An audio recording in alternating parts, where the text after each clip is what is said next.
It's the weekly PPE with Tisha Lasane. What is your purpose?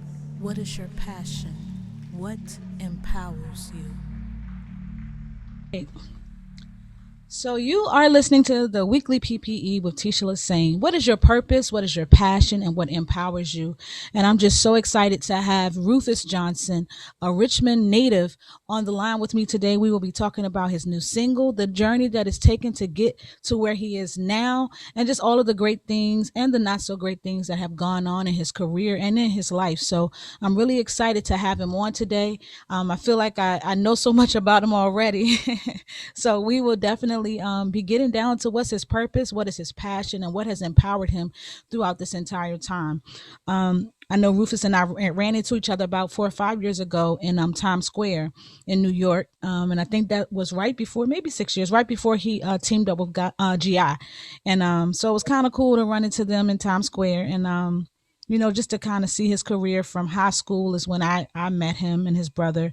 And then just kind of seeing where he is now and just appreciating the journey of life. So with no further ado, Rufus, introduce yourself to the people. What's up, good people? It's good to be here. My name is Rufus Johnson. I'm a Richmond native. Proud to be from the 804, man. Born and raised here. Grew up here. It's definitely had a long just story journey. I'm still in my journey as far as just my music career and just my life. A lot of great influences. I mean, one of my biggest influences definitely is D'Angelo, who's from Richmond. So like a lot of my musical influence comes from people like that. So I'm proud to be from here, man. I definitely want to be one of the artists when it's all said and done who helped put Richmond on the map and brought something of substance from Richmond musically. So for sure. I love that. So since you brought up D'Angelo, definitely a Richmond native. We all love D'Angelo. Yeah. Why don't you sing one of his favorite songs? Give us a little bit. Oh man. One of your favorite songs of his. Oh man. Shoot, man. It's so many, man. But I used to love Don't Think I Don't See Them Looking at You. All of them wishing they could have you. And as a matter of fact, a bunch of them itch for you to scratch them. Man, that was my joint. I remember when I was in high school when that dropped, man. Oh my God. That was like, yo, somebody from here is like on it, like doing it. Yes, that music. Yes, most definitely. And that goes back to the music. We've talked before, of course, and just the music that soul music, that music where the instruments speak to you, the vocals speak to you. The background harmony is so tight. It's like it's just a sea of love for me. And what I get from you and what I appreciate in your music is that you bring that flavor to gospel music. Yeah, yeah. And I love that because once upon a time you couldn't connect the two. Those two, you couldn't bring that secular feel into the gospel world. And so I appreciate you continuing to, push the envelope and bringing that into your music because it gives you. I was listening to your song, like I listen to it a lot because I like the lyrics and it gives you that bop. And there's nothing like that church music you can bop to. So I appreciate that. But let me ask you, why gospel music? Why not R&B or something else? Yeah, and I think I still struggle with that. Not so much R&B or gospel, but just like love songs. Like I love songs, man, and I'm not still not opposed to singing love songs. I think gospel has always been it's always been the way that kind of I just was always led that way. Hmm. And I always want to do music that's like my grandmother can be proud to listen to or tell her friends about it. My mother and my father can be proud to listen to. So I feel like it's just a different game trying to do secular music. So I still have an interest in my soul, you know what I'm saying? An interest in my life. And for me, I had to kind of be real with myself. Like I don't know if I can handle being an R&B singer. Like you hear all these scandals and you hear about, the behind the musics and the unsung stories about all the stuff they got into. I can't imagine being a singer like that who's on top of the world and all of your trappings and all the things that are your vices are just available to you being thrown at you. Like I don't know if I can handle that realistically. So I'd be like, man, I'd rather I want to stay, I want to be out there and do my music, but I still kind of have to keep myself kind of in a safer place. I don't know if I would want to go out there and do that and be out there like that. But I love love songs, man. I love a good love song. I have no problem with like good lyrics. I've got a lot of songs that are love songs that I've written along with gospel songs. So I love them both. I think just good music is good music. I Um, agree. I don't like raunchy stuff, but there's a place for all that kind of music. I'm not judging anybody. I think there's a place for all of it. When you want to make love to somebody, or make love to your wife or whatever, whoever, you're Hmm. not throwing gospel music on. There's a place for music that's for that place. You know what I'm saying? You're right. You're right. So, You're right. and And I, I definitely I kind of have the same struggle as an artist myself. There's nothing like gospel music though, and even when it comes to, when I'm writing music and I'm writing the love songs, or I'm just writing the life songs, I call it inspiration because I'm not gonna do the raunchy stuff either. right. But it's something about, I think it's that what's in us, and that Yeah. your roots, I think, is what kind of keep you grounded for sure. And so for me, it's like I can't write anything secular that's going to conflict with my spiritual being Right. and Mm, the spiritual influence I have on others. right. So I definitely I get that, I respect that, I love it. But that thank you song, I feel like that's a love song. When you first started off, it definitely sounds like, a love song. Um and it's funny because I just wrote a song, a love song, and it when you hear the music, it sounds like R&B. Yeah. Even the lyrics initially sound like R&B until you get into the Jesus I love you, and Yeah. it's like, oh, okay. Mhm. So I definitely appreciate that, and I think the people appreciate that. Everybody is not saved, sanctified, and everybody isn't there. So Yeah. it has to be people like us who are going to go into those places to reach those ones Mm, who don't know God, or who don't know who Jesus Christ is, and don't know how to get saved. But it's our music that they hear, and they hear that anointing, and they hear that message, and they're like, what is that? What I need to go where that is. And right. Right. so we have to go into those places, that sometimes church folk may not go into. Right. So yeah, I definitely appreciate that. So we want to talk about your purpose, your passion, and what empowers you. And like what I like to do is kind of go through the journey, like from the before to the now and what's in the future. Mhm. But first, I want to remind the listeners that you're listening to 105.3 The Choice Radio with Tisha Lassane. This is your weekly PPE. We're talking to Rufus Johnson about his musical journey, about his journey as a man, about his journey just in life. So just make sure you're tuning in. Tell your friends, tell everybody to tune into 105.3 Choice Radio every Saturday from 2:30 to 3 p.m. So Rufus, Yep. how was it growing up? What was a typical day in the life of Rufus, say 12, 13 years old? Man, I would say for me, I'm very fortunate, and the older I get, the more I grow up, and you realize things as you get older. I realized how fortunate I was. My parents still married. They just celebrated their 40th wedding anniversary. They're still together. They still live in the same house I grew up in. Wow. I mean, so I have very deep roots with my family, and I can still go to my parents' house and I can still see the room I grew up in. Like all of my childhood memories are in that backyard or in that house or Wow. those rooms. You know what I'm saying? So it's a good thing to be able to have those memories. So I really had deep family roots. I mean, my grandmothers, we would go there every Christmas, every Thanksgiving. I mean, a lot of family time and a lot of seeing my cousins and seeing my family. So I really have an appreciation for that the older I get, because you realize a lot of people just didn't have those things growing up. So Yeah. it's I feel very fortunate to have that family, to have my dad be a great influence in my life, teach me how to work on cars, teach me how to cut grass, teach me how to fix toilets and fix things around the house. And I mean, we pulled a transmission out of car one weekend and had it back in, and I was driving by Monday. I mean, Wow. stuff like that are, as a husband now, my wife is like, man, you know how to do that? You know how to fix that too? People be thinking because I'm a singer, I can't fix that. I just put a comment in a few weeks ago. Like, man, it's just like those things, those skills that you learn that a lot of people that I know, and a lot of people, just the new generations, just don't learn the skills. They don't learn because there isn't a father in the home. That's Um, true. and having a mother in the home. My mom told me how to cook, so I know how to cook. I know how to fend for myself if I have to. I can make a meal up. I can do some stuff, and my Good. wife loves my spaghetti. Like, spaghetti recipes come from my mom. So Um, just to be a well-rounded individual. I think a lot of people just need that. By the time I was 12 or 13, I was just starting to sing. So I was in probably about the seventh grade, and Okay. my choir teacher in middle school kind of discovered that I could sing, and Hmm. she was hype, and I was starting to sing for the girls at school and all of that. I mean, that really was a turning point for me because I was just a nerd. You know what I'm saying? So I was a nerd now with a little bit of talent. So Okay. all I had to do was just figure out how to move like that so I could be viewed as a little bit cooler to people. So that's funny. That's cool. That's so fun. That is funny because when you start tapping into your own and it's like, uh-oh, okay, so I have this, y'all talked about me, but look at what look at me now. Like, look, the girls running to me. So that's really cool. Shout out to Mrs. Johnson, your wife, and Mrs. and Mr. Johnson, your mom and dad, for just, providing that foundation for you. And I know they're proud of you. I know you and your wife are a dynamic duo. Yeah.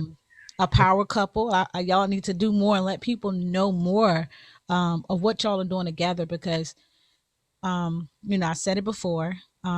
We this generation, our generation and younger, we give up so quickly. We give up on love. We give up anything that shows a challenge or becomes difficult. We quit. And Yeah. so, it's definitely good to kind of hone in on the good things that y'all have going on, but also it ain't always easy. But No. y'all continue to fight together. Some relationships, people start to fight one another when things get tough instead of fighting whatever the outside forces are, fighting together.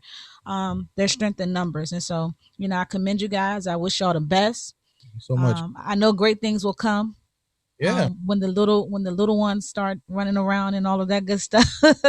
Then y'all had a whole family, like, so. That's a great thing. um so speaking of school, what was your school journey? School journey. I mean, if you live around the Richmond area, you've heard of these schools: Laburnum Elementary, Moody Middle School. If you came up, if you're around my age, you came up in the early '90s, and everybody got bused way out to Moody because they didn't have a bills before they built Wilder Middle School. Hmm. I went to Henrico High School. You know what I'm saying? Home of the mighty Warriors. So I'm a proud Warrior. The green, gold, and white. So got a lot of my Henrico folks out there, and I mean, so I love my schools. I always like Henrico. I've got a talent show tape from 1996. I was Hmm. in ninth grade, and if you watch the tape, it's so many artists who end up being artists in Richmond or end up. And this was our talent show in high school. Mm. Talent, live musicians, tracks, singers, dancers with their own choreography. I mean, this is in the late 90s. Like, I don't even remember being able to even get instrumental tracks like that back then, but people had instrumental tracks and dance mixes. That's back when you had to go and you had to know a DJ on the radio Yep. for you. Now you can just do it on GarageBand and stuff. But I mean, but people had that kind of drive and talent in a high school talent show where it was just talented back. I mean, just one after the other. Joe Doja was in that. Rest in peace to Joe Doja. He was Yeah. in that joint, man. Like me, I mean, it's just like just talented people who Wow. just had that talent and that potential way back then who were going after it, you know what I'm saying? Absolutely. That's really nice. Especially when you have, like you said, people who are actually relevant right now. Yeah. And what was that, 20 years ago almost? Yeah. Well, actually 25 years ago. Yeah. So yeah, that's like really, it definitely shows where we've come from, and I think unfortunately, and we haven't talked about it on this segment yet, but just looking at where we are, where you are in your career outside of music, um, where I am in my career, I think our young people have that potential to do that and more. However, they're not being poured into. Yeah. So let's talk about what you're doing right now in your career. Well, man, I've been a teacher, a school teacher for about 17 years. So I've had a lot, I mean, countless students come through my classrooms that I mean, I'm a music teacher too. So everything that I've done in my career in one way or another is connected to music. So I'm always trying to pour the love of music into kids. I mean, when I was teaching elementary school, I had a laptop there and I was recording vocals and recording my classes and writing original songs for them to sing at PTA meetings, and they would love it. The parents would get a kick out of it. The kids would love to be a part of something like that. And I think that's my little contribution to the educational system. You know what I mean? I don't know all of the ins and outs of educational educational policies and reforms and all of that. But Mhm. I do know that, I try to turn some kids on to recording and to the love of music and the writing, and try to challenge them and push them to chase it and go after it and just to be the best that they can be. So I mean, I'm very, very proud of that. I'm very proud. If nothing else, if I never get a Grammy, I'm praying I will, but if I never get a Grammy or a Stellar Award, I know that I put a career into a lot of students, thousands of kids that I've taught in my tenure, that I've seen and come through my classrooms, that I've imparted and made a change into them. And that's like a great thing. Sometimes our dreams, we don't get to live our own dreams, but we get to influence others, and we can live that dream through those people. So with the kids that we work with, who knows, we're pouring into them all that we've received, all that's been poured into us. And that's lacking in the educational system, because you have teachers who are so under stress with having to meet quotas and numbers and Yeah. data. And, Mhm. we're worrying about math, reading, and granted, we need these things, but we also need to enrich our students who are um, dealing with trauma, dealing with, sometimes homelessness, dealing with, parents substance abuse. And it's not always bad. Some students may have it good, but they're still missing something. They still need to know somebody cares. And so I'm glad that at this point in your career, both your teaching career and in your music career, that you're still able to give back and still able to pour in. Now, who knows, at some point you may not be able to teach anymore, because you're gonna be so how you're gonna be gigging, you're gonna not gigging, but traveling and like doing shows, and so we want to hope for those things. But I think you have definitely put in the time. 17 years is an amazing amount of time. What college did you attend? Fayetteville State University, home of the Broncos. Attitude check, Bronco pride. Fayetteville, North Carolina. And great story with that too. Coming from high school, I was a 3.0 student. I was a good student. Never got in trouble. Never suspended from school. Never been in a fight in school. None of that.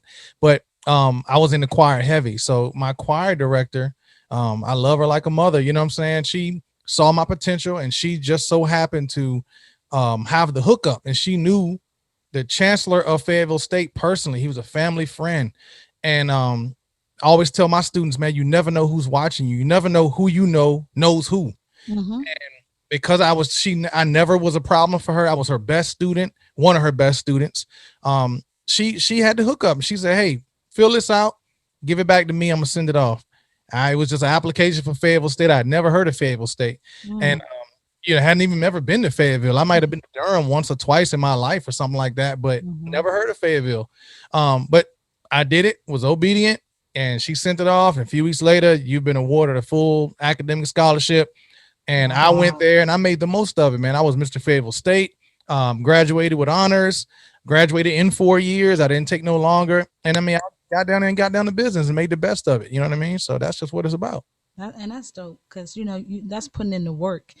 Some people have that, what they believe is the overnight success, but that's putting in the work. So that's just kind of really looking back at all that is taken for you to get to where you are now, which gives us a moment to go to Tisha in the Mix. You're listening to 105.3 Choice Radio. We're going to look back. So I'm going to play my single as I look back. And it talks about looking at life and just all the things that you've been dealt and still prevailing with the strength of God. So take a listen. This gonna be one for the book show.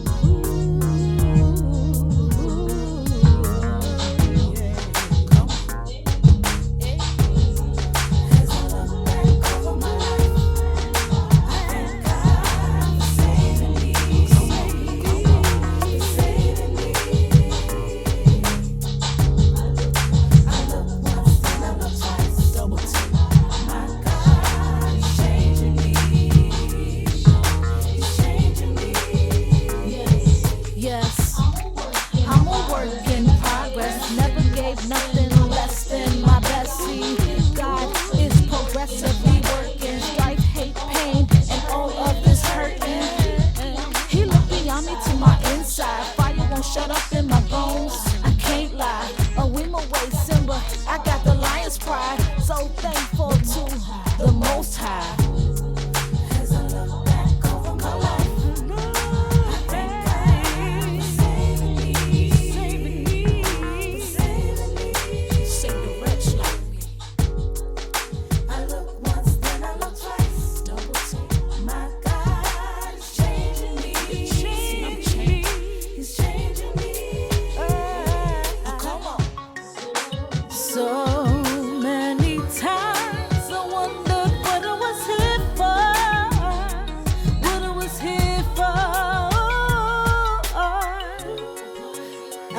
to play the suicide. I wondered if your love was for me, and could you save me? Yeah. To be a Christian, I give my heart to you. I give my heart to you. You shed your blood to save me. My God, you changed me. I wanna thank you, Lord. Thank you for everything. I wanna thank you, Lord. I don't even know how to say myself. Thank you, Lord. I wanna thank you, Lord. I wanna thank you, Lord. So that was As I Look Back by Tisha Hussein. You're listening to 105.3 The The choice. Radio. We're here with Rufus Johnson, awesome and amazing man, talented man of God, a native of Richmond, Virginia. He is on his way. We're going to talk about his new single, all the great things that he's doing. But as we look back, we think about all the things that we went through. And I'm a firm believer that God takes you through things so that you can help the next person and possibly prevent them from dealing with it. So, with that being said, we've talked about what you're doing in the school. We talked about your journey to becoming an educator. What is your nonprofit? Let's talk about that. Yeah, well, my wife and I, my wife Kristen, she had a an inkling or vision to start a scholarship specifically for HBCU students or incoming HBCU students. I mean, the statistics show that HBCUs, especially with COVID, really took a hit in enrollment, and they really took a hit with people staying in school. And I mean, everything that goes on at the big colleges, it trickles down to our HBCUs, and it's even worse, of course, just like with everything else. I mean, COVID numbers were worse in the Black community. So we get hit harder than everybody else. So we're both graduates of HBCUs. My wife attended Winston-Salem State University. Of course, I attended Fayetteville State University.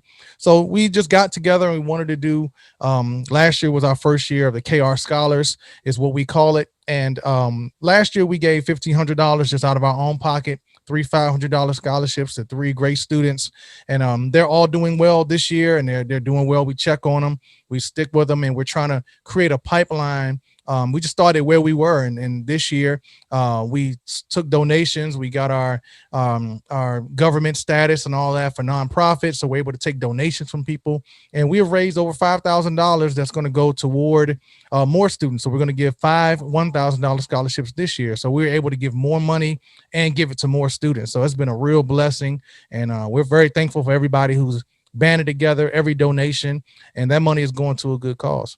Well, God is good because that's definitely something that our kids. I attended Virginia Union, All right. UU, so I definitely I get it. You know, the struggle is real, but the HBCU is so necessary. You Yeah, know, it is. the experience is necessary. Yep. um, so yeah, I'm really happy that you guys are doing that. And anything that I can do to promote, donate, let me know. And so that we can let the people of Richmond, Virginia know, you know, what you guys are doing and beyond, and make this something big because our students need it, our kids need it. Um, and that's I really appreciate that. Because I was one of those kids who received a scholarship, um, from like an alumni. So although I had my academic scholarship, I had my athletic scholarship. I received an additional scholarship for being an honor student while I was in school. So Yeah. yeah, all the money helps because those HBCUs are not cheap. um, so what else did I want to talk about? So you talked about attending an HBCU and just you know, the struggle that some of our students do deal with, and how has it been being a Black man in the industry and trying to make it? Well, like I said, it's still an ongoing process. Mm-hmm. I think the older you get, you realize that it's very competitive.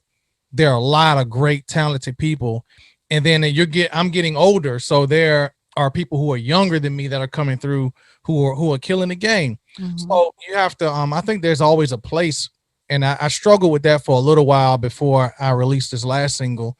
Like, man, did I miss the wave? Am I too old? Should I have done this in my 20s? You know what I mean? But I feel like life happens for a reason. Things happen for a reason. Before I joined GI, and we had all of those hit songs that we had, I was like, man, I didn't know it could happen then either, but then it did happen. So it's like it was a great jump, a great boost. So when it came time to try to do the solo thing and try to come back, at 38, 39 years old, trying to say I want to put a single out and I want to, do this thing as a soloist. Yeah, there was some restraint, but I also had the confidence to kind of know, hey man, you have something to say. Your experience in life gives you a lot to say. If you can get past the writer's block, if you can get to work and be diligent, you still got songs in you. You got a lot of things that you have to say and a message for people that I think a lot of people can relate to. So, you have old songs, I've got old songs I wrote. I've got new songs that haven't been written yet. I've got songs that I've currently written and stuff that I have in the bag that hasn't been released yet. That's going to be released periodically. So Mm-hmm. it's a lot. It's a lot to say. So there's always a place.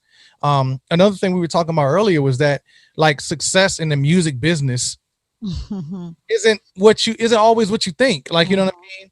For me, I'd be happy just being able to make a good living doing this and being able to be artistically under my own control, like being able to do what I want to do Yes. artistically and it pop and it be good. Um, I see a lot of, you hear a lot of the stories about people who sign big record deals, but they Mm-hmm. don't know the business. And you end up a slave to a bigger bank, basically a company. You're just borrowing money from a bank. Yep.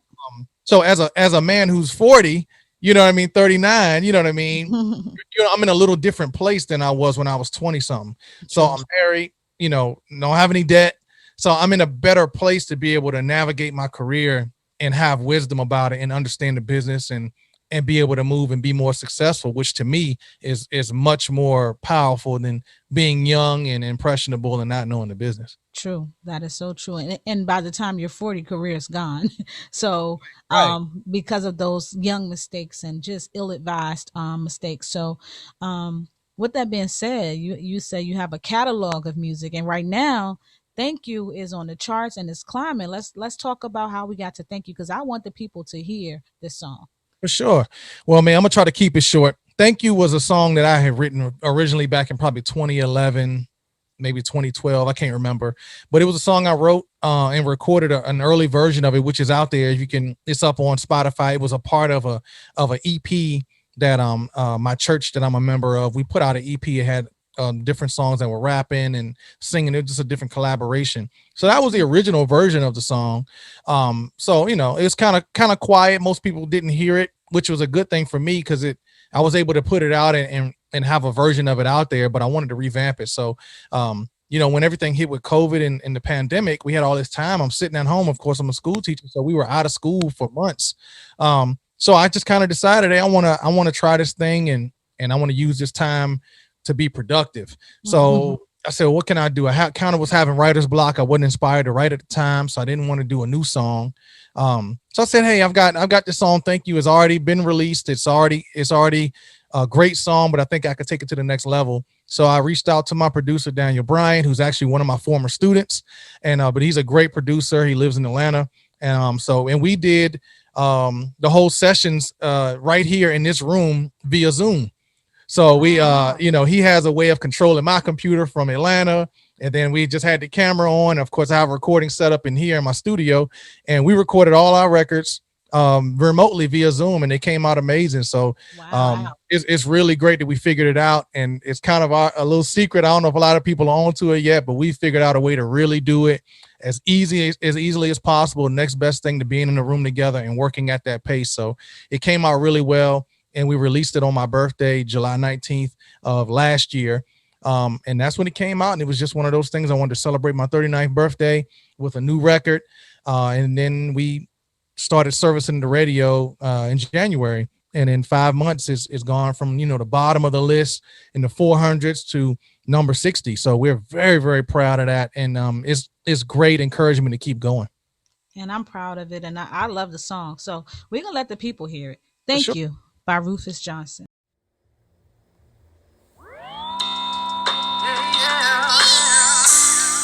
Anytime I feel down, I know I can depend on you to help me pull through. The situations in my life, nobody said it would be easy to walk this way to live this life today. But through it all, I can say that I never felt such love from somebody who treats everybody like somebody. I can't express my love with 10,000 tongues, but I'm willing to try. So I just wanna take this chance to open my mouth and say thank you, thank you for every good thing in my life. I'm grateful. I gotta say thank you, thank you. There were times I lost hope, my faith was weak, and my heart was sinking, and I couldn't see my way out. But then you came and showed me the words to say, the prayers to pray. Give me strength to find my way. I never felt such love, yeah, from somebody. Everybody like somebody. I wish I could, but I can't. I can't express my love with 10,000 tongues, but I'm willing to try. So yeah, I just wanna take this chance. I just wanna take this chance to say thank you, thank you, thank you, thank you for every good thing in my life. Every good thing in my life now. Thank you. Grateful, I gotta say thank you. I just wanna take this chance, yeah. I just wanna take this chance to open my mouth and say thank you. Open my mouth and say thank you, Lord, yeah. For every good thing in my life, every good thing in my life now. Say thank you. Grateful, I gotta say thank you. Look here now. I wanna thank you for all that you've done. I wanna thank you for giving your son. I wanna thank you, 'cause Lord, you're the one. I wanna thank you, I wanna thank you for all that you've done. I wanna thank you for giving your son. I wanna thank you, 'cause Lord, you're the one. I wanna thank you, just wanna say thank you. I just wanna take this chance, take this chance, say thank you, thank you, thank you. I just wanna say thank you for every good thing in my life you've done for me. I gotta say thank you, thank you, thank you. Listen to that. I wanna thank you for all that you've done. I wanna thank you for giving your son. I wanna thank you, 'cause Lord, you're the one. I wanna thank you. Thank you for all that you've done. I wanna thank you for giving your son. I wanna thank you. Lord, you're the one. I wanna thank you.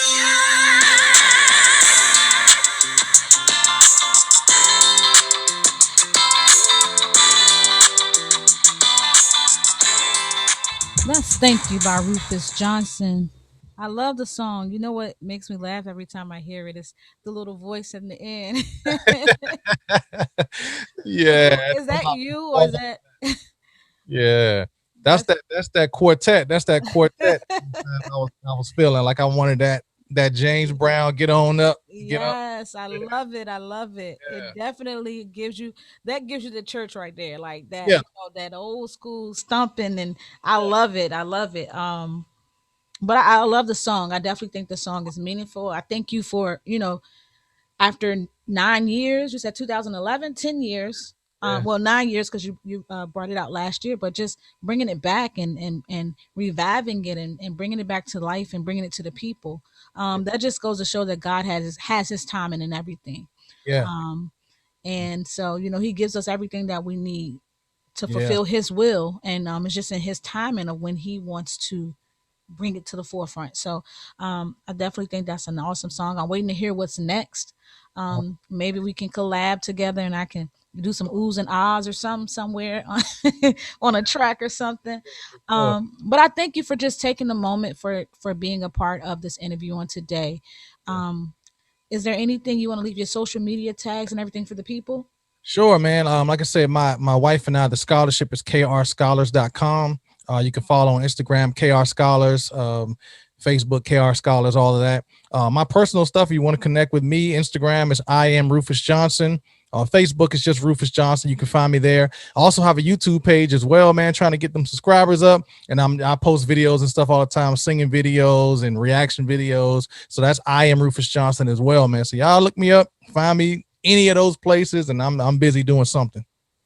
Awesome. You've heard it right here, 105.3 Choice Radio with Rufus Johnson. We thank you so much for being here, Rufus. If you want to tune into what Tisha Lassane is doing, be sure to check me out on all social media outlets at Tisha Music, TESHIA Music Lassane. You're listening to 105.3 Choice with the weekly PPE. What is your purpose? What is your passion? And what empowers you? Rufus, so we talked about your passion, we've talked about your purpose, and your passion definitely has been the music. Yeah. And you're still fulfilling your purpose according to your story. You're still walking in it.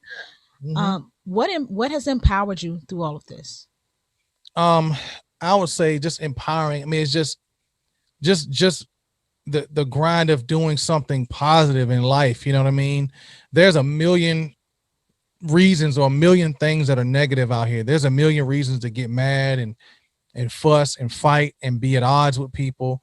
But the empowerment comes in just having peace, man. I'm empowered by having peace. Trying to pray, try to just keep peace around you, try to make good decisions and good choices. You know what I mean? Try to keep your money right, try to stay out of debt, try to be, empowered. I'm empowered by just those that came before me who were successful. I try to learn from their mistakes, and I also try to do the things that they did that worked for them. You know what I mean? We can't be empowered as a people unless we have knowledge. You know what I mean? Trying to gain more knowledge, trying to be more disciplined. So they're all things that I can definitely do better at. But that's the goal. The goal that keeps me going is to try to be better this year than I was 5 years ago, which I feel like I'm doing.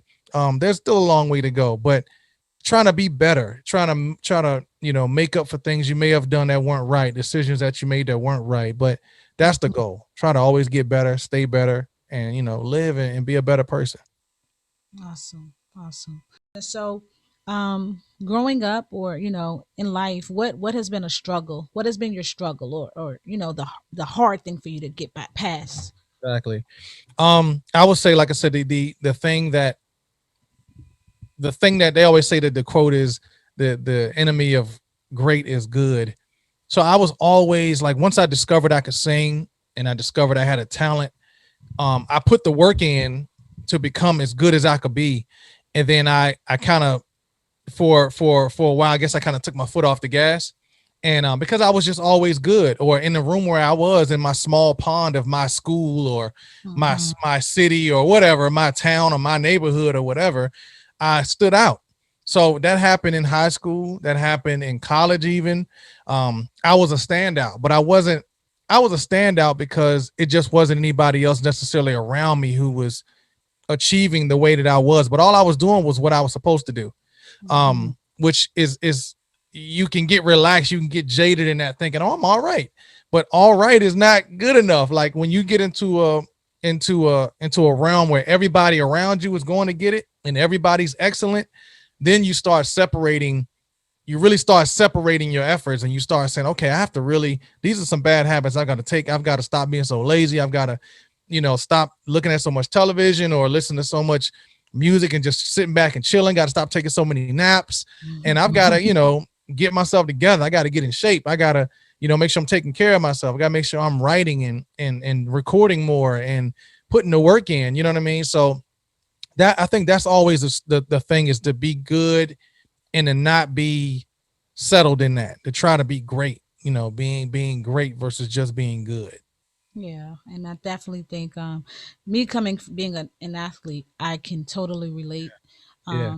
I can relate to that more being an athlete than I can even with the art, with the industry, the music, the artist perspective, because I had to get that drive as an athlete. I had to, good enough is not enough.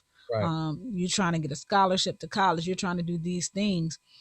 Good enough is not enough. So I had to push myself, or find that push from within, early, Because I can relate to that, just being, it was just something. Sometimes when you have that light, people flock to you and you don't have to do much. People, they just kind of, you know, she's great, and it's just because you're polite and you go to class and you don't talk, those small things what you're supposed to do. But when you're among 1,000 other people who do the same thing and they have the same talent or better, Yep. that's when okay, I need more. I need to, how can I enhance myself? How can I improve on this? So it's a good thing when we're able to recognize that ourselves. Yeah. And it doesn't take the worst experiences or worst life lessons to really find that out. And I know, we've talked, and your wife definitely is helping to push you, and being that partner to hold you up in those areas where you're not as strong. Yeah. She keep it real with me. I'm sure she do. Every man needs that. Every man needs that. Yeah, and it's funny how you make the analogy with sports, because I always tell my kids, man, singing is a sport, performing is a sport. I watch a lot of sports documentaries, Muhammad Ali and Mike Tyson, and I respect them so much for their discipline. But I feel like music is the same thing. You gotta warm up. You gotta take care of your voice. You gotta make sure you're taking care of your body like an athlete. You know what I mean? You make sure you're taking care of your mind. Repetition. If Mhm. you don't learn that run, you gotta sing it over and over. You want to get good at stacking vocals and working in the studio. It takes practice. You got to get good at it and get sweet at it. You know what I mean? It's a drill, just like an athlete. I look at it the same way. That's my Super Bowl. A performance on the stage is my Super Bowl. Absolutely, absolutely. And I definitely, when you say it that way, yeah, it definitely the practice. And Yeah. it's funny because when I'm having band rehearsal or we're doing this, and it's like I literally sent a text message out, okay, rehearsal is at 6. It's 6:03. Y'all owe me some laps. Like you owe me. And they like, all right, coach. But you have to kind of get people to understand, like, you trying to get that championship. It Yeah. doesn't take it. We can't do it by ourselves. Right. It's going to take everybody on the team to be committed. And it's good that you have the team, and the team could consist of 2 people, 3 people, but as long as everybody's on board with contributing to that, that definitely helps to make the dream a little more reachable. So Mhm. with that being said, we're going to end on this question. Yeah. What is the end goal for you? What is when what needs to happen for you to say, okay, I have made it. This is where I wanted to be. This is where I need to be. Yeah. It's a funny question, because it's like you want to say a certain thing, but it just never stops. Like, it just never stops. I want to be working until I die, man. I want to be always striving for something until I'm gone from this earth. You know what I'm saying? But some of the things I want to do, I definitely, in the gospel industry, I want a Stellar Award. In the just the music industry in general, I want a Grammy Award, or a few of them. Mm-hmm. I want a number one song, you know what I'm saying? Or at least a top 10 song, like as Rufus Johnson, the artist. Like, I want it to be, those are goals. Those are things tangible things that I want to see happen. I want to be able to in full-time terms, be able to do this kind of stuff, do interviews, do concerts, do shows of my own songs and my own music that I feel like I've done. That's the dream, to be able to do that. I mean, teaching is great, and teaching has held me down, and it would take a lot for me to stop teaching, even if I was quote unquote successful in the music game. Mm-hmm. um Teaching is just good work. Like, it's like, man, and if you're thinking about financially, it's good work. It's as an adult, it's good pay, it's retirement. Those are things that artists don't think about necessarily, don't have set up. So Yeah. it's like, man, it would take a lot for me to leave teaching, but if I could make enough money to where I could be living comfortably like that, and Mm-hmm. I could quit teaching and still take care of myself and my family, that would be the dream. But I Awesome. don't need it. I don't need it right now. I'm good. Like, I like teaching. I like seeing kids and working in music, and yeah, I like doing it. You know what I mean? I like doing it. So, I think those are some tangible things, but I don't think it ever ends though. I don't think it ever ends. And that's what make the whole person. Yeah. And sometimes the whole person gets slighted Mhm. because you have the people who are hungry Mhm. and, I would say, greedy and willing to neglect things like giving and pouring into someone else. They're willing to neglect that if it means that they can get their end goal, which is, I'm going to step on whoever head to get to what I want. But Yeah. they've never given, so that's the difference in the whole person versus that person. And unfortunately, sometimes the whole person gets slighted. But I Mhm. definitely believe that, like I said, God's timing is everything. Yeah. And this song, you've been sitting on it for 10 years, and here it is in the top 60. Yeah. And, with the more buzz and the more people knowing about where you are and what you're doing, it can be in the top 10, and even number one. So I'm that's my prayer, that I'm speaking it. Mine too. I'm speaking it for you. And I just pray that, whatever it is that God has for you, that is Yeah. definitely your work, your hard work will pay off in the end. Thank you. Thank you. Same And to I you. Yeah. thank you, and I truly appreciate you for being on. I hope that we can get to work together in the future, and we can get to continue to talk and chat, and just we'll follow your career. Yeah. Thank you so much for having me. It's an honor. It's a blessing to even be able to do this, man. So yeah, thank you. Thank you. You're listening to the weekly PPE with Tisha saying, what is your purpose? What is your passion? What empowers you? We've had Rufus Johnson on the line, and he has shared everything with us, his recipe to success, what success looks like, and that he's still striving to be all that he can be. So shout out to Rufus and his crew that's supporting him, holding him down. And we'll see you next Saturday from 2:30 to 3 p.m. 105.3 Choice Radio. It's the weekly PPE with Tisha Lasane. What is your purpose? What is your passion? What empowers you?